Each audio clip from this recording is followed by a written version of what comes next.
Witajcie w moim pierwszym filmie o historii amigowych programów 3D. Być może nie jest to film ostatni, ale to już zależy od Was. Nagrałem to wszystko po to, aby ta historia nie zaginęła gdzieś w pomrokach dziejów. Dobrze by było zachować ją dla potomnych, bo wydaje mi się, że ludzie nie pamiętają już skąd wzięła się grafika 3D na domowych komputerach. I nie wiedzą, że trafiła tam ona dzięki Amidze. Film składa się z dwóch części. Najpierw opowiem Wam o historii, a później zajmiemy się praktyką. Więc kto może, niech przygotuje sobie Lightwave'a, Amigę albo emulator, a po obejrzeniu całości będzie w stanie stworzyć sobie bardzo prostą, co prawda, ale zupełnie własną grafikę 3D w oldschoolowym stylu. No taką jak ta. Zrobiłem ją naprawdę w kilkanaście minut. Będę Wam opowiadał o programie Lightwave. Skąd się wziął, jacy ludzie za nim stoją i jakie okoliczności doprowadziły ich do stworzenia programu o takim, a nie innym kształcie. W części praktycznej dla porządku będziemy używać Lightwave'a w wersji 3.1 z 1993 roku oraz w wersji 3.5 z roku 1994, czyli wersji dostępnych na polskim, w cudzysłowie, rynku oprogramowania, zanim zaczęła obowiązywać ustawa o prawach autorskich. Dla posiadaczy nowszych wersji nie powinno to jednak stanowić problemu, bo ogromna większość podstawowych funkcji jest identyczna w wersji 5. Natomiast funkcje bardziej zaawansowane pominiemy, bo po prostu nie wystarczy na nie czasu. Nie będę też tych antycznych wersji wykorzystywał tu w żadnych celach komercyjnych. Raczej traktuję to jako formę badań naukowych, które mają przyszłym pokoleniom ułatwić odpowiedź na pytanie, jakich to kiedyś dziadek programów 3D używał i co w zasadzie miał do dyspozycji. Jak za pomocą tak prymitywnych z dzisiejszego punktu widzenia narzędzi mógł wyczarować takie cuda. Rok 1985. Zatem zaczynamy od historii. Jak to się stało, że grafika 3D trafiła do zwykłych ludzi na ich domowe komputery? Pomimo, że na początku lat 80. była domeną bardzo drogich superkomputerów wartych miliony dolarów. Za tą rewolucją stała oczywiście Amiga, która już w 1985 roku za śmieszną w porównaniu do superkomputerów cenę umożliwiała wyświetlanie na ekranie ponad 4000 kolorów. Było to w tamtym czasie na tyle imponujące, że zainteresowali się nią ludzie, którzy zawsze o takich możliwościach marzyli, ale nie było ich na nie dotychczas stać. Graficy, artyści, programiści oraz najbardziej interesująca nas grupa ludzi, artyści i programiści w jednym. Takim właśnie człowiekiem był Allen Hastings, późniejszy twórca Lightwave'a. Pamiętamy, że jesteśmy ciągle w 1985 roku, a od premiery pierwszej wersji Lightwave'a dzieli nas jeszcze 5 lat. Allen jednak nie chciał tak długo czekać i wziął sprawy w swoje ręce. Zakasał rękawy i zabrał się ostro do roboty, aby już w 1986 roku pokazać światu swoje pierwsze dzieło. Była to animacja 3D zatytułowana Infinite Loop, wykonana w całości na Amidze. Rozpowszechniał tę animację na kasetach VHS. Fragmenty tej kasety właśnie w tej chwili oglądamy. Ponieważ nie istniały wtedy jeszcze programy 3D dla Amigi, Allen, jak wielu przed nim i po nim, sam napisał sobie narzędzia, których potrzebował. Były bardzo prymitywne, ale na jego potrzeby wystarczające. Wszystkie dane, obiekty, ścieżki, ich ruchu itd. trzeba było wklepywać ręcznie w pliki tekstowe, które jego program przerabiał na obrazki, łączone później w animację. Jego kaseta zdobyła taką popularność, że dotarła do firmy Aegis, która postanowiła wydać jego program. Allen dorobił więc prosty interfejs użytkownika i w 1987 roku wydał swój program jako Videoscape 3D. Program był bardzo dobry jak na swoje czasy, jednak metoda tworzenia obiektów w plikach tekstowych była na tyle niewdzięczna i żmudna, że mało kto miał tyle samozaparcia, żeby się tym zająć. Wymagało to ręcznego rysowania obiektu na kartce papieru milimetrowego, a następnie żmudnego ręcznego obliczania współrzędnych wszystkich wierzchołków i wklepywania ich do pliku punkt po punkcie. Cała procedura zajmowała wieki i bardzo łatwo było popełnić błąd. Stąd pojawiła się potrzeba przygotowania programu do tworzenia obiektów 3D, po prostu za pomocą myszki, bezpośrednio na ekranie komputera. Pracy tej podjął się Stuart Ferguson, który stworzył w 1987 roku program znany jako Modeler, wydany następnie przez firmę Aegis jako osobny program, wspomagający wspomnianego Videoscape'a. Te dwa programy i ich autorzy tworzyły tandem na tyle zgrany, że już wkrótce zainteresuje się nim firma Newtek. Przenieśmy się teraz na chwilę do małego miasteczka Topeka w stanie Kansas, które leży niemal dokładnie pośrodku mapy Stanów Zjednoczonych, a jak mówią niektórzy, po prostu pośrodku niczego. Stamtąd właśnie, czyli znikąd i znienacka nadeszła prawdziwa rewolucja. Jej sprawcą był Tim Jennison, sprzętowy magik i założyciel firmy Newtek, który postanowił technologię telewizyjną kosztującą do tej pory setki tysięcy dolarów udostępnić po cenach akceptowalnych dla zwykłych ludzi. Stworzony przez niego Video Toaster zapoczątkował prawdziwą rewolucję. Ta nieduża i kosztująca niecałe 2,5 tysiąca dolarów karta umożliwiała tworzenie takich samych efektów specjalnych na obrazie wideo, jak kosztujące $100,000 i więcej rozwiązania używane przez największe stacje telewizyjne w USA. Jednak Tim nie chciał poprzestać tylko na operacjach na obrazie na żywo. Chciał zaoferować swoim klientom rozwiązanie kompletne, a do tego brakowało mu w zestawie programu 3D. Zatrudnił więc w firmie Newtek znanych nam już Allena Hastingsa i Stuarta Fergusona, którzy razem stworzyli program znany jako Lightwave 3D. Lightwave rozpoczął swój komercyjny żywot wraz z premierą Videotoastera w grudniu 1990 roku. Pod postacią niepozornej ikonki z napisem 3D na blacie głównego ekranu toastera. Lightwave był przywiązany do toastera na tyle mocno, że bez jego obecności nawet się nie uruchamiał. Dopiero w 1994 roku Newtek dał ludziom taką możliwość i Lightwave rozpoczął samodzielny, pełen sukcesów żywot. Co prawda już rok wcześniej pewna mało znana firma Industrial Might and Logic wydała program Lightrave, który był po prostu emulatorem Videotoastera. I prawdopodobnie ten krok zmusił firmę Newtek do uwolnienia Lightwave'a. Moje pierwsze spotkanie z Lightwave'em 3.1 w amigowych czasach nastąpiło właśnie za pośrednictwem emulatora Lightrave w 1993 roku. W części praktycznej cofniemy się do tamtych czasów i pokażę Wam, jak to wtedy działało. Teraz jako ciekawostkę zobaczmy, jak wyglądają ludzie, o których cały czas mówimy. Jest to zdjęcie z 2009 roku. Po lewej stronie stoi Stuart Ferguson, twórca modelera. Po prawej Allen Hastings, twórca Videoscape'a i Lightwave'a. A po środku oczywiście to twórca Blendera, Ton Rosendahl. Łatwo go rozpoznać po t-shircie. Te trzy osoby są dla mnie zdecydowanie bohaterami zarówno tamtych, jak i dzisiejszych czasów. Twórca Blendera, Ton Rosendahl, zresztą również zaczynał na Amidze. W 1989 roku napisał amigowy program do ray tracingu zwany Traces. Bardzo zresztą podobny w swojej formie do Blendera. Właśnie amigową wersję programu Traces widzicie w tej chwili na ekranie. Kto by pomyślał, że Blender, obecnie najpopularniejszy program 3D open source, ma tak silnie amigowe korzenie. Wszyscy trzej panowie nadal są obecni w branży. Stuart Ferguson i Allen Hastings po odejściu z Newteka ponad 10 lat temu założyli własną firmę i pracują nad bardzo popularnym pakietem 3D zwanym Modo. Muszę tu podziękować twórcy Blendera i obecnemu szefowi Blender Foundation za zgodę na wykorzystanie tej fotografii. Ton Rosendahl to niesamowicie zapracowany człowiek, a jednak znalazł czas, aby odpisać na moje maile. Niestety napisał mi, że dawno już stracił wszelkie swoje amigowe dyskietki, więc nie pokażę Wam tu amigowego protoplasty Blendera w działaniu. Musicie się zadowolić screenami. Zanim przejdziemy do pracy na programie Lightwave w praktyce, rzućmy teraz okiem na wspomniane wcześniej programy, które do jego powstania doprowadziły. Najpierw pokażę Wam program Videoscape 3D w wersji 1.0 z 1987 roku. Jest to jeden z pierwszych programów, jakie miałem przyjemność używać na Amidze. Wtedy jeszcze Amidze 500 z 1 MB RAMu. Nie ma on zbyt wielu opcji, a obiekty tworzy się w plikach tekstowych. Zawartość jednego z takich plików za chwilę Wam pokażę. Jak widać, są to po prostu rzędy liczb ze współrzędnymi wierzchołków wklepane zwykłym tekstem. Koszmar. Czytajmy taki plik do programu, aby zobaczyć, jaki obiekt się w nim kryje. Jak widać, jest to czerwony samochód marki Lotus, znany nam już z filmu Infinite Loop. Jeśli nie wczytamy kolejnego pliku ze współrzędnymi dla ruchu kamery, kamerą będziemy musieli sterować ręcznie, tak jak ja w tej chwili. Po rozpoczęciu renderowania wciskamy klawisz Help i widzimy, że klawiatura numeryczna zmieniła nam się w sterownik do kamery. Możemy nią robić obroty, poruszać się w przód i w tył, pochylać itd. Po każdej wyrenderowanej klatce można ją zapisać na dyskietkę. Ponieważ moja dyskietka jest zabezpieczona przed zapisem, nic mi się nie zapisze. Ale widzicie, o co chodzi. Później z tak zapisanych klatek da się łatwo stworzyć animację. Przejdźmy teraz do modelera, którego pokażę Wam również w wersji pierwszej z 1987 roku.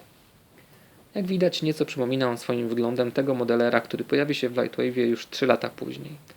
Co najważniejsze, są w nim już obecne warstwy, dzięki którym praca w modelerze była tak wygodna. Po prostu dzięki warstwom można było pracować nad kilkoma obiektami naraz, albo nad wieloma częściami tego samego obiektu jednocześnie. I walające się wszędzie luźne fragmenty obiektów nie zaciemniały pracy.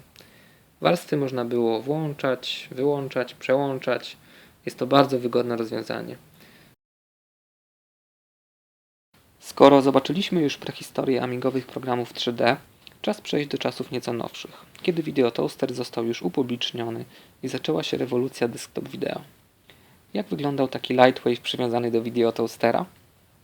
Tego Wam niestety nie pokażę, bo Videotoastera nie posiadam, ale w zamian za to posłużymy się jego emulatorem. Pamiętam, że kiedy w 1993 roku dostałem ten soft w swoje ręce, nie mogłem się nadziwić, że taki profesjonalny program działa na mojej zwyczajnej domowej Amidze. Lightwave po prostu o lata świetlne wyprzedzał wszystkie inne programy. Lightrave emuluje główny ekran toastera, czyli switcher. Jednak jedyna dostępna opcja to tak naprawdę odpalenie Lightwave'a. Można jeszcze na wstępie wybrać, jak ma być przechwytywany i wyświetlany obraz z bufora toastera i to wszystko. Wybieramy opcję Amiga, bo nie mam do dyspozycji żadnej z obecnych na liście amigowych kart graficznych. I Lightwave się uruchamia. Jak widać po menu About jest to wersja 3.1 z 1993 roku. W tę wersję nie będziemy się zagłębiać. Chciałem Wam tylko pokazać, jaką partyzantką było używanie Lightwave'a w Europie, gdzie videotoaster był zupełnie nieprzydatny, bo był zgodny wyłącznie z amerykańskim standardem telewizyjnym. Na szczęście twórcy emulatora Lightrave obeszli ten problem, dając rozdzielczości w standardzie PAL do dyspozycji użytkowników z Europy. Cała idea Lightrave'a opiera się na przechwyceniu wyrenderowanego obrazu, który Lightwave normalnie wysyła do bufora videotoastera i wyświetleniu go w przyjazny dla Amigi sposób. Czy to korzystając z chipsetu Amigi, czy też z jednej z amigowych kart graficznych. Możemy zatem wrócić do naszego emulowanego switchera i wyłączyć emulator videotoastera. Oznacza to, że przyszedł czas na praktykę. Najpierw mały disclaimer. Wszystko, co Wam tu pokażę, jest jedynie czubkiem góry lodowej możliwości amigowego Lightwave'a. Po więcej odsyłam Was do instrukcji i wideo tutoriali, których jest sporo w internecie. Ktoś nawet zgrał z kaset VHS stare amigowe tutoriale do Lightwave'a. Musicie mi wybaczyć wszelkie błędy i potknięcia, bo Lightwave'a nie używałem od dobrych kilkunastu lat i nie wszystko pamiętam. W tej chwili jestem fanem darmowego Blendera. Obsługę Lightwave'a przypomniałem sobie tylko przy okazji konkursu na oldschoolową grafikę 3D, który zorganizował Arti niedawno. Nie będzie to zatem żaden wyczerpujący pokaz, bo nie taki jest cel naszej zabawy. Raczej chciałbym pokazać, że amigowy Lightwave w podstawowych zastosowaniach jest tak prosty w obsłudze, że praktycznie każdy jest w stanie zrobić w nim choćby prostą grafikę. No to zaczynamy. Jak pamiętamy z pierwszej części, Lightwave składa się z dwóch osobnych programów, layoutu i modelera. Kiedyś była to wielka zaleta, bo komputery nie miały zbyt dużo pamięci RAM i takie dwa programy, które można było uruchamiać osobno, oznaczały dużą oszczędność pamięci. Dziś nie ma to już znaczenia, dlatego nie polecam osobnego używania tych programów, bo traci się wtedy dostęp do szybkiego przerzucania obiektów pomiędzy nimi. Dlatego dziś polecam po prostu odpalić layout z wnętrza, którego można przejść do modelera jednym przyciskiem. Zaraz pokażę Wam, jak to się robi. Jak już mówiłem, będziemy działać na wersji 3.5 z 1994 roku. Jednak nowsze wersje nie różnią się na tyle, żeby mogło to przeszkadzać ich użytkownikom. Ok, w tym miejscu kończy się tekst, który sobie przygotowałem wcześniej, więc dalej musimy lecieć na żywo. Tak jak mówiłem, Lightwave składa się z dwóch programów, layoutu i modelera. Można je uruchamiać osobno, można uruchamiać je razem, ja nie polecam osobno. Lepiej po prostu odpalić layout i z niego przejść do modelera. Do modelera przechodzimy tym przyciskiem, który znajduje się w prawej górnej części ekranu. Zanim tam przejdę, zastanówmy się na chwilę, co chcemy zrobić. Tak jak mówiłem, zrobimy najprostszą oldschoolową scenę, czyli jakieś kulki na szachownicy. Chodzi o to, żebyśmy się za dużo nie narobili, nie zagłębiali za bardzo w szczegóły. Po prostu nie mamy na to czasu, dlatego nie będziemy robić żadnych zaawansowanych tutoriali. Czyli po prostu potrzebujemy dwóch obiektów tak naprawdę. Jeden obiekt będzie podłogą, drugi obiekt będzie kulką, która będzie stała. Może tą kulkę jakoś cudownie rozmnożymy, to Wam pokażę później. Ok, czyli przechodzimy do modelera. Layout omówimy później. Jak już będziemy mieli gotowy obiekt, to pokażę Wam, jak się poruszać w layoutie. Na razie wystarczy Wam tylko znajomość tego jednego przycisku modeler. Przechodzimy sobie do modelera. No i jesteśmy w modelerze i teraz opowiem Wam, do czego służą poszczególne obszary tego programu. Tutaj największy i po środku jest widok 3D. Czyli jeżeli zrobimy jakiś obiekt, to widzimy go tutaj w tej części od góry, tu widzimy go z przodu, tu widzimy go z lewej strony. A tu w tym okienku możemy włączyć widok taki 3/4, czy jaki tam chcemy. Możemy sobie obracać tym widokiem dowolnie. Dobra, to może od razu włączymy ten widok, żeby nie było problemu. Włączanie tego widoku znajduje się tutaj w sekcji Display, Options. No i teraz włączamy sobie Preview. Preview może być statyczny, może być ruchomy. Może włączymy ruchomy. A ruchomy może być taki siatkowy albo z wypełnionych wielokątów. Możemy włączyć wypełniony. Na razie nic Ci nie pokażę, bo jeszcze nic nie ma. Od czego zaczynamy? A tu jeszcze jest taka możliwość, że można sobie kliknąć po środku, gdzie się krzyżują te linie i sobie na przykład powiększyć widok z przodu, jeżeli chcemy się bawić z przodu, czy tam z boku, dowolny widok, albo 3D. No na razie zostawimy tak jak było. I teraz tak, najważniejszy skrót klawiszowy, jaki jest w modelerze, to literka A. Jeśli klikniemy A, to jeżeli będziemy mieli obiekt na scenie, to po prostu ten obiekt wypełni nam te wszystkie okna sobą. Czyli jeśli się zgubimy gdzieś, na przykład zrobimy zbyt duże powiększenie, zbyt małe, nie będzie wiadomo gdzie jesteśmy, naciśnięcie A nas ratuje. Zaraz Wam pokażę to w praktyce, tylko musimy zrobić najpierw jakiś obiekt. Może zaczniemy od kulki. Żeby zrobić kulkę, tu wybieramy sobie z tego górnego menu sekcję Objects i tutaj Ball. I teraz kursor zmienia nam się w kulkę, możemy robić kulkę. Kulkę robimy lewym klawiszem myszki, czyli naciskam lewy klawisz i ciągnę, trzymam go cały czas. Puszczam i mam co? Mam teraz kulkę? Nie mam kulki, na razie mam dysk, bo jak widać nie ma on trzeciego wymiaru, jest po prostu płaski. Żeby zrobić kulkę, muszę tutaj lewym klawiszem rozciągnąć ją w tą stronę, trochę też w tą. No ale teraz zamiast kulki mam jajko. Co zrobić, żeby ta kulka była idealnie okrągła? Niestety nie pamiętam już jakim skrótem klawiszowym było tutaj skalowanie proporcjonalne, ale pamiętam jeden bardzo ważny skrót klawiszowy z modelera, jakim jest literka N. Naciskamy N i pokazują nam się opcje. Pokazują nam się opcje do tego narzędzia, którym aktualnie operujemy. No w tej chwili operujemy narzędziem Ball, więc mamy opcję do Balla, ale generalnie przy każdym narzędziu można nacisnąć N i wtedy będziemy mieli jakąś tam możliwość ręcznego wprowadzenia parametrów. Tu widać, że mamy parametry centrum kulki, tu mamy promień kulki, no widać, że ten promień jest cały świat, w każdej osi inny, wyjdzie nam z tego jajko. Można ręcznie wprowadzić wszystkie promienie, żeby były takie same, albo po prostu można kliknąć przycisk Reset. Klikamy Reset i teraz widzimy, że każdy centrum ustawiło się nam dokładnie pośrodku układów współrzędnych, centrum naszej kulki, a wszystkie promienie zostały wyrównane. Tutaj mamy też jednostki, w jakich są pokazywane te dane. Tu akurat mamy metry, czyli nasza kulka będzie miała pół metra promienia, czyli metr średnicy. Zanim damy OK, trzeba by zmienić jeszcze dokładność naszej kulki. Tu są bardzo ważne dwie opcje. Ile nasza kulka będzie miała ścianek w poziomie i w pionie.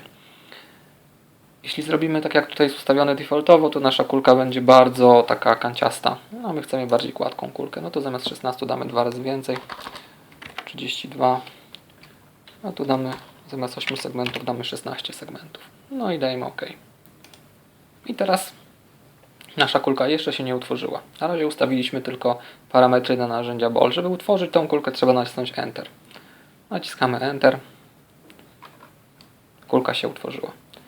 Teraz trzeba wyłączyć narzędzie Ball, bo jeżeli go nie wyłączymy, to cały czas będziemy robić kolejne kulki naciskając Enter, a już jedna nam wystarczy. No to naciskamy Ball. Kursor zmienia swój obraz do defaultowego. I teraz wykorzystamy ten słynny skrót klawiszowy A. Naciskamy A. Mamy kulkę, wypełnia nam cały ekran w tym momencie. I teraz jeszcze dwa ważne skróty klawiszowe to kropka i przecinek. Kropką zbliżamy, przecinkiem oddalamy. Jak widać. I teraz wystarczy nacisnąć A, żeby wrócić do widoku całej kulki. Tak, następne obszary, jakie są ważne tutaj w modelerze, to tu na górze, gdzie mamy tak dużo różnych małych przycisków, to są po prostu warstwy.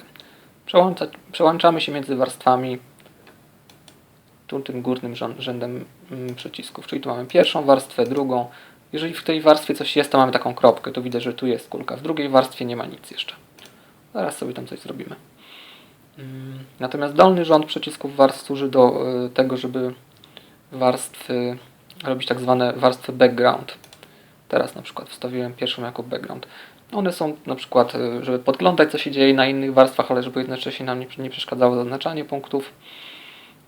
Ale też na przykład służą do operacji wycinania jednego obiektu drugim. Ale tego nie będziemy tu robić, bo bawimy się tylko i wyłącznie podstawami. Więc wystarczy nam tylko tak naprawdę przełączanie warstw. Pierwsza warstwa to jest kulka. No może wyłączę to obracanie się kulki, bo mnie to zaczyna denerwować. To było to Display Options. I włączymy sobie widok statyczny. I teraz, żeby obracać ten widok 3D, taki, który tu mamy, trzeba nacisnąć klawisz Alt i lewy klawisz myszki i w tym momencie możemy sobie nią obracać. OK. Co tu mamy jeszcze? Tu na dole jeszcze są dwa obszary dość ważne. Ten obszar służy do wyboru trybu, w jakim pracujemy. W tej chwili pracujemy w trybie zaznaczania punktów. Punkty możemy zaznaczać bezpośrednio lewym klawiszem, albo możemy prawym klawiszem za pomocą lasso, zaznaczając w ten sposób. Na przykład teraz zaznaczyłem sobie punkt. Przy czym trzeba uważać, bo jak zaznaczyłem ten punkt, to widać, że tak naprawdę zaznaczyły mi się punkty, które leżą po przeciwległych stronach. Dwa tutaj. A widać tylko ten jeden na tym widoku. Teraz, żeby odznaczyć, trzeba nacisnąć klawisz /forward. Naciskam /forward. Jeszcze raz.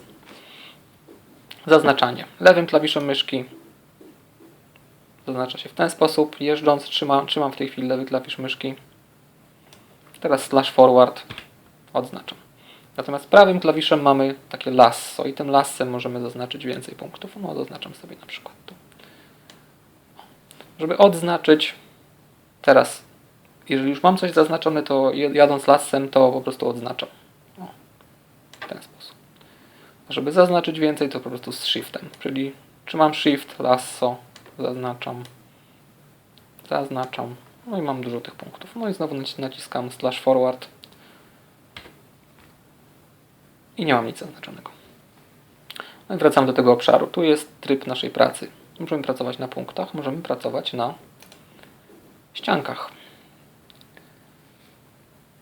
I teraz mamy tryb pracy na ściankach. Tak samo zaznaczanie działa analogicznie. Możemy lewym klawiszem myszki jadąc zaznaczać.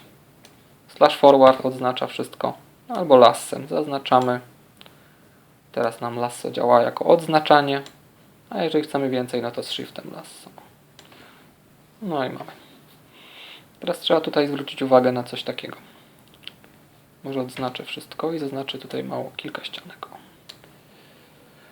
Teraz, żeby ten widok nam wypełnił cały nasz ekran, trzeba nacisnąć Shift A. Tak jak pamiętamy, A służy do tego, żeby wszystko nam wypełniło ekran, a Shift A,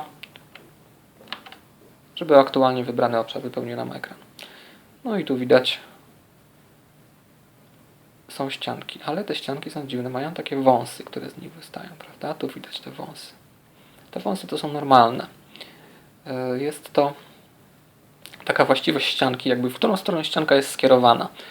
Ponieważ w Lightwave'ie możemy pracować ze ściankami jednostronnymi. Taka ścianka oglądana z drugiej strony, po prostu jej nie widać, dlatego trzeba uważać. Czasem można stworzyć obiekt, który ma ścianki na przykład zwrócone do wewnątrz i nie widać go w ogóle z zewnątrz, ale za to widać go od środka. No, trzeba na to uważać. Teraz jeżeli zaznaczymy sobie całą kulkę na przykład. Całą kulkę. No to widać, że wszystkie jej ścianki skierowane są na zewnątrz i nie ma żadnego problemu.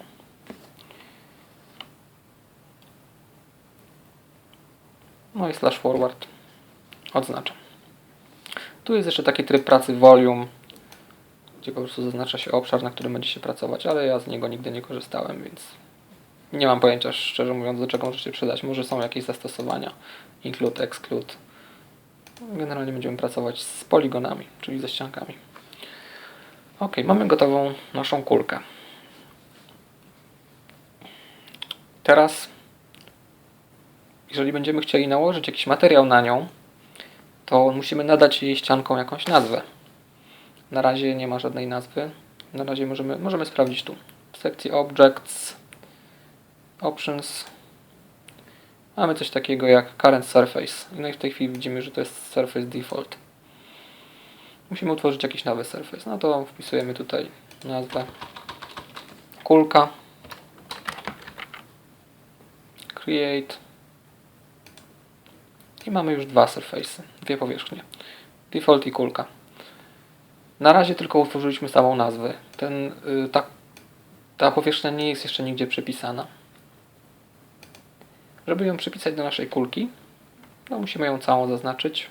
Zaznaczamy sobie. Tak. I teraz musimy przypisać tym zaznaczonym ściankom ten nasz nowy surface. Robi się to bodajże menu Polygon, Transform Surface. No i teraz wybieramy kulka i Apply. I w tej chwili nasza kulka ma na sobie nałożoną powierzchnię o nazwie kulka. /forward odznaczam wszystko. I teraz można sprawdzić, czy się nam to wszystko zrobiło, bo mogliśmy gdzieś zrobić błąd. Jest coś takiego jak menu Display Statistics tutaj. Selection Stats. Dajemy Stats i patrzymy, co tutaj jest w tym selektorze. Jak widać, że powierzchnia default ma 0 ścianek, kulka ma 512 ścianek. Wszystko jest w porządku. Tutaj też możemy po nazwie wybierać sobie nasze ścianki, ale to jest temat na inny pokaz. Ok, kulkę już mamy. Co możemy z nią zrobić? Myślę, że można ją nagrać. Żeby nagrać kulkę, wciskamy przycisk Save As. No i nazwiemy ją mało oryginalnie kulka. Teraz zrobimy naszą podłogę. Można trochę oddalić widok klawiszem przecinek. Oddalam. No na przykład tyle. No i zrobimy sobie go w drugiej warstwie, tą naszą podłogę. Teraz, żeby włączyć podgląd kulki, możemy sobie tutaj w dolnym rzędzie warstw włączyć, żeby ona była backgroundem. Nie będzie nam się zaznaczać, nie będzie robiła problemów, ale będzie widać, co robimy. No i wybieramy tutaj sekcję Objects, Create Box. Box. No i teraz, tak jak przy kulce, lewym klawiszem myszki ciągniemy. O, na przykład tak. No i we wszystkich wymiarach trzeba to sprawdzić, żeby ten nasz box nie był jakąś taką kartką papieru jednowymiarową, dwuwymiarową. O, na przykład tak. No na przykład tak. No i klawisz Enter. No i tu możemy sobie podejrzeć. Trzeba wyłączyć oczywiście narzędzie box, bo będziemy tworzyć kolejne boxy. Wyłączone. I teraz z klawiszem Alt można sobie podejrzeć, jak nasza scena wygląda. Co jeszcze trzeba zrobić dla naszego boxa? Trzeba go całego zaznaczyć i przypisać mu jakiś materiał.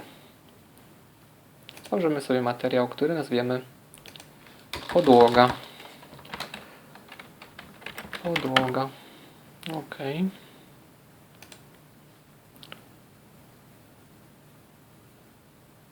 I teraz, tak jak przy kulce, nadamy mu powierzchnię. Można sprawdzić w statystykach, czy na pewno się to udało. No jak widać, że w tej warstwie nie ma ani kulki, ani defaultu, za to jest podłoga, która ma 6 ścianek, co się zgadza, bo utworzyliśmy 6 ścian. No i co? Teraz można by ten 6 ścian nagrać. Nazwijmy go podłoga. No i tyle z modelera. Co tu jeszcze mogę Wam powiedzieć? No tutaj widać, że jest taki obszar w prawym dolnym rogu, gdzie można wycinać, wklejać, copy, paste. Jest też funkcja cofania. Na przykład wytnę coś, cut, teraz mam zaznaczony ten cały sześcian. Wytniemy go. No i teraz przywrócimy go funkcją przywracania. Undo. No i wrócił. Skoro obiekty są gotowe, możemy przejść do ustawiania naszej sceny. Czyli przechodzimy do layoutu. No i jesteśmy w layoutie. Jak widać, naszych obiektów tu nie ma. Żeby się pojawiły, trzeba je najpierw wczytać.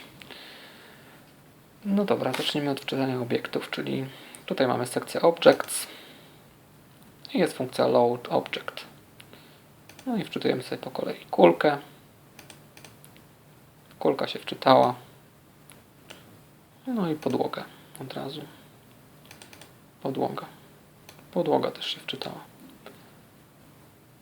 No i zobaczmy, jak to wygląda. No mamy kulkę na jakimś takim czymś.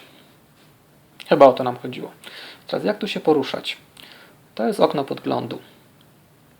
To, co w nim widać, o tym, co w nim widać, decyduje ta sekcja View. W tej chwili mamy na żółto podświetlone Perspective, czyli widzimy po prostu taki widok w perspektywie. Poruszajmy się po nim lewym klawiszem myszki, a prawym możemy się tak pochylać na boki. Analogicznie w kamerze jest, zaraz Wam pokażę. Lewym w ten sposób, a prawym klawiszem myszki tak. OK. No i tu możemy sobie obejrzeć całą scenę razem z kamerą, ze wszystkim. Ten obiekt tutaj, który widać, to jest właśnie nasza kamera.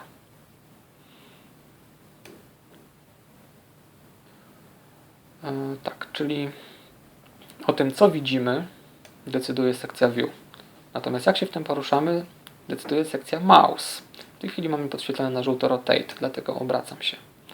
Jeżeli przełączymy się na Move, nie można się poruszać. No i na przykład spróbujemy zbliżyć się do naszej kamery. Lewym klawiszem myszki poruszam się w prawo, w lewo, w przód i w tył, a prawym góra-dół. Teraz prawym. No i widać, że zjeżdżam sobie w dół. Mamy tu jeszcze taką opcję jak Zoom Factor, czyli po prostu zbliżamy się albo oddalamy. Trzymając lewy klawisz myszki. Zbliżam się i oddalam. No, trochę daleko się oddaliłem. OK. No widać, nasza kamera ma taki dziubek, to jest miejsce, w które jest skierowana. I teraz chcemy zobaczyć, co widzi kamera. No wystarczy przełączyć się w sekcji View na kamera. Teraz widzimy to, co widzi kamera. Żeby poruszać kamerą, tak samo analogicznie trzeba skorzystać z którejś z tych opcji Mouse, ale nie tylko. W sekcji Edit jest podświetlone to, co aktualnie edytujemy. Czyli w tej chwili na przykład View. Jak widać, poruszanie czymkolwiek w tej chwili nic nie daje, bo nie edytujemy kamery, tylko edytujemy View. Trzeba przełączyć się na kamerę.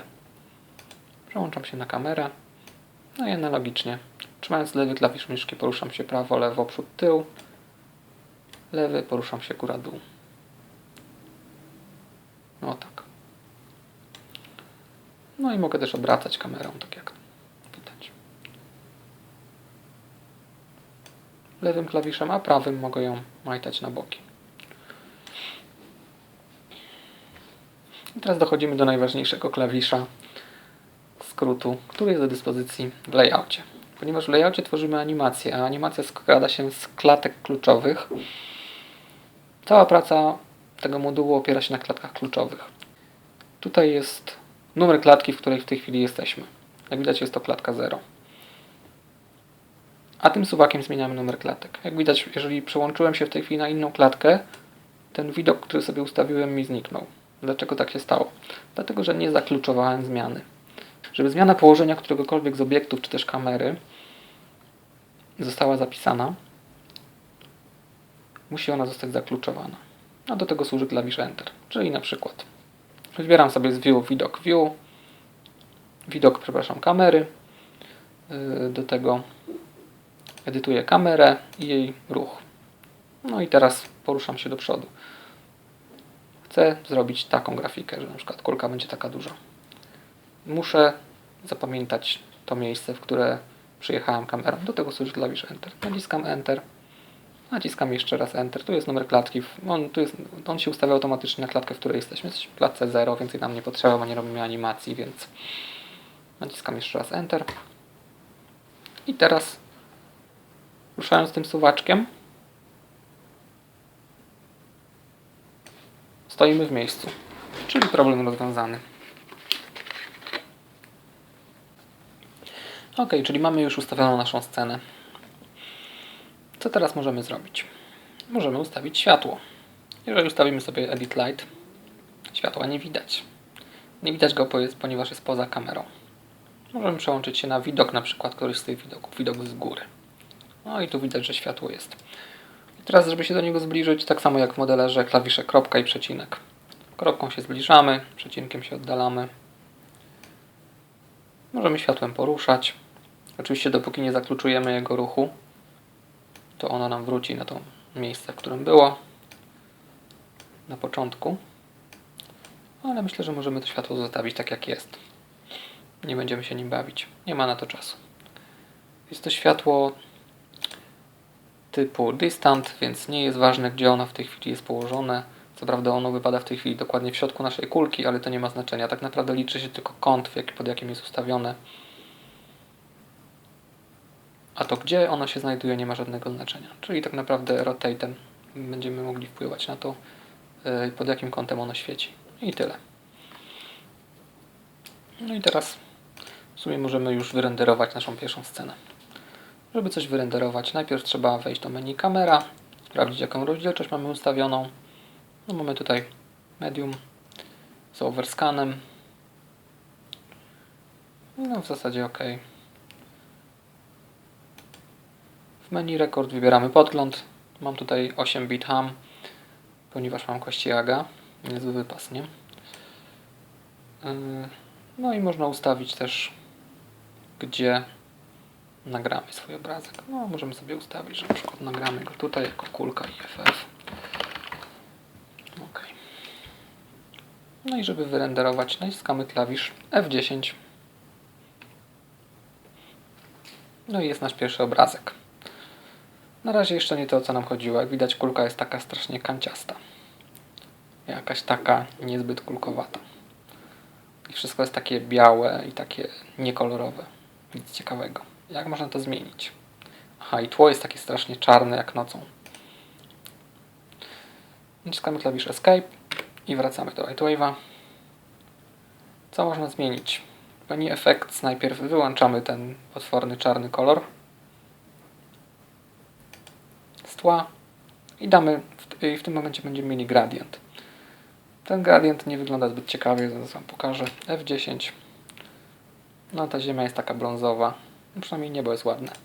Żeby ziemia nie była taka brązowa, to ja zawsze tutaj ground color ustawiam na ten samą wartości, co ma sky color, czyli 120, 180, 240. Ustawimy sobie 180, 240.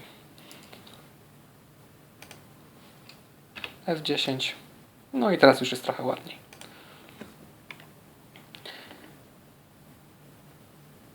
Teraz trzeba by jakieś materiały nałożyć na nasze obiekty. Robi się to w sekcji Surfaces. Tutaj wybieramy nad jaką powierzchnią pracujemy. Kulka, podłoga, default. Powiedzmy, że najpierw nad kulką. Chcemy, żeby ta kulka nie była taka kanciasta, tylko gładka. No to wystarczy kliknąć tutaj Smoothing. Zobaczmy, jak to wygląda. No, dużo lepiej. Teraz przydałoby się, żeby kulka była taka bardzo metaliczna i odbijała swoje otoczenie. Co możemy zrobić? Tu Reflectivity. Dajemy na 100%. Specular Level. Też możemy dać na 100%. To jest jakby twardość materiału, czyli jak będą wyglądały refleksy światła na nim. A Reflectivity to jest po prostu jak nasza kulka będzie odbijać otoczenie. No, możemy zobaczyć. Można jeszcze glossiness dać na high, żeby to takie odbicie światła było trochę mniejsze i bardziej twarde. Zobaczmy, jak to wygląda. No nie wygląda to najlepiej. Bo dlaczego tak się dzieje? Ponieważ w tej chwili nasza kulka tak naprawdę nie odbija otoczenia, ponieważ nie włączyliśmy tego efektu w kamerze. Lightwave dla zaoszczędzenia czasu standardowo ma te wszystkie efekty, czyli cienie, odbicia, załamania światła wyłączone. No, czyli żeby zobaczyć te nasze odbicia, musimy włączyć Trace Reflection. No i teraz F10. Trochę lepiej. Tu już się widać, że odbija nam się podłoga. Ale tu jest jakiś taki wielki blob światła, nie wiadomo czemu. Wydaje mi się, że to jest przez Diffuse Level. Zobaczymy. Diffuse Level dajemy na 0. O, dużo lepiej. Diffuse Level to jest po prostu ilość światła rozproszonego, jakie będzie nasz obiekt odbijać. Im mniej, tym obiekt jest taki bardziej lustrzany, metaliczny. A im bardziej, tym jest taki bardziej jak ściana, powiedzmy. No dobra, mamy idealną metalową kulkę. No praktycznie prawie to, o co nam chodziło. Co tu jeszcze można zrobić? No trzeba by się zająć podłogą. Przełączam się na podłogę. No i teraz widać, że nasza podłoga ma jednolity kolor, taki, a chcemy, żeby była szachownicą. Co zrobić? Trzeba jej nadać teksturę. Tu jest takie małe T obok tego koloru. T jak tekstura. Dajemy tekstura. No i tu mamy różne typy tekstur. Możemy wczytać obrazek, ale możemy też użyć tekstur proceduralnych, które zajmują dużo mniej pamięci i są liczone na żywo. Taką teksturą jest właśnie tekstura szachownicy, czyli checkerboard. Dajemy tutaj checkerboard. No i co mamy do dyspozycji? Mamy do dyspozycji kolor. Przy czym jest to kolor tylko jednych, jakby szachownica ma wiadomo dwa kolory, tak? Jasny i ciemny. Tu mamy tylko jeden kolor, natomiast drugi kolor był tam w tym wcześniejszym okienku. Damy Use Texture, zobaczmy. Ten kolor 200, 200, 200 to jest kolor jednych ścianek. Ten kolor 000 to jest kolor drugich ścianek. No i zobaczmy, jak to wygląda. F10. Jakaś tam szachownica jest, ale ona jest jakaś taka czarno-biała, nieciekawa. Może zmienimy jej kolor. Czyli tak jak mówiłem, najpierw zmieniamy ten kolor. Na przykład na taki czerwony. Drugi kolor jest tam głębiej w texture. Nie wiem, no czerwono-niebieski na przykład. Damy. Use texture. No i zobaczmy, jak to wygląda. No, dużo lepiej. Co tu jeszcze można zmienić? Te kwadraty są trochę za duże. Przydałyby się trochę mniejsze. Na przykład, żeby to zmienić, trzeba wejść znowu w Texture Size. I to ustawimy na przykład zamiast 1, 1, 1. Możemy dać 0,5, 0,5, 0,5.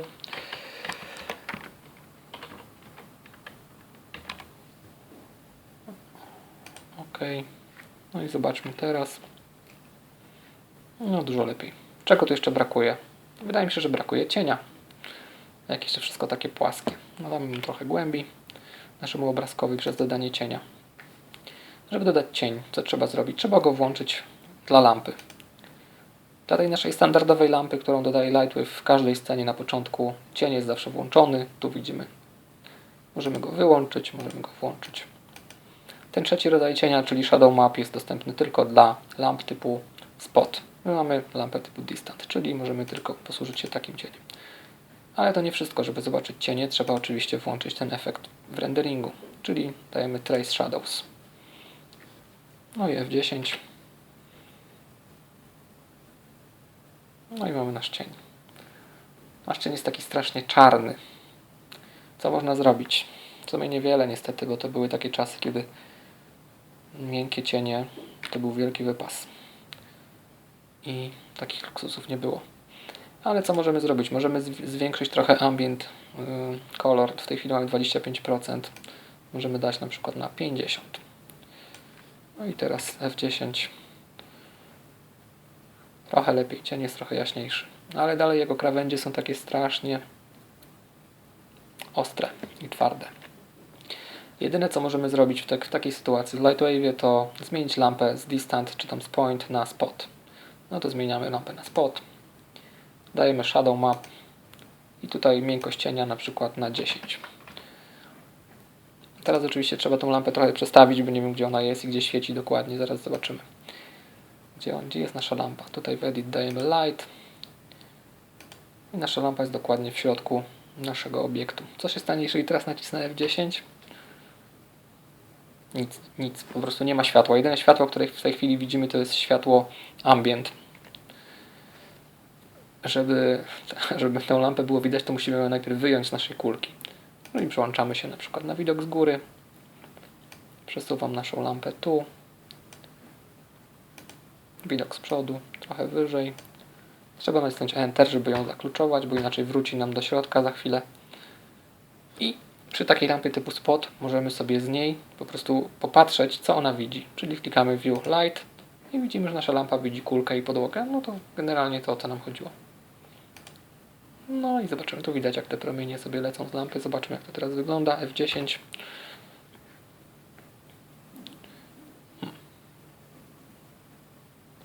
Coś jest nie tak, bo naszej lampy dalej nie widać. Aha, no tak, dobra. Przełączyłem sobie wszystko na klatkę numer 8 i tam zakluczowałem, a tymczasem renderuje nam się klatka numer 1. Czyli trzeba zakluczować tą lampę w klatce numer 0. O, w ten sposób. I F10. No i jest piękny, mięciutki cień. Co tu jeszcze można zrobić? Można na przykład zrobić, żeby podłoga odbijała naszą kulkę.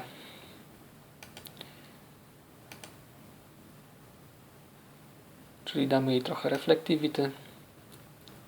No na przykład nie, 100%, co będziemy sobie żałować.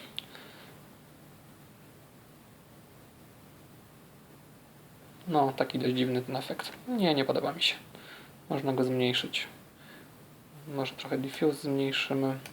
Reflectivity do 25%. No jest trochę lepiej.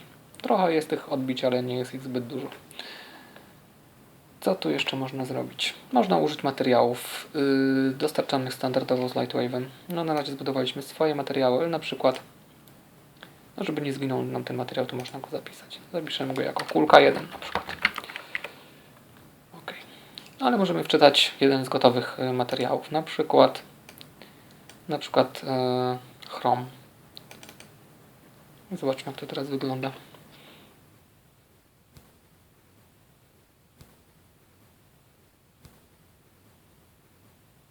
Nasza kulka nabrała takich trochę wypukłości, ponieważ nałożona jest na nią bump mapa.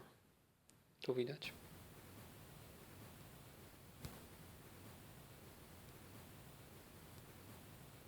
No myślę, że na tym już zakończymy naszą zabawę z Lightwave'em, bo cel mamy osiągnięty. Teraz trzeba, żeby nam to wszystko nie zginęło. Obrazek się zapisał, bo mamy tutaj nasz gotowy obrazek. Ale trzeba zapisać scenę i trzeba zapisać obiekty. Jeśli nie zapiszemy obiektów, to wszystkie materiały nam z nich zejdą i generalnie dostaniemy gołe obiekty, jeśli wczytamy je jeszcze raz. Więc najpierw trzeba zapisać wszystkie obiekty. Save all objects tutaj. OK. I zapisać scenę.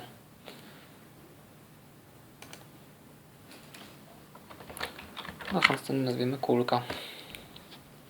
No i gotowe. Generalnie cała filozofia.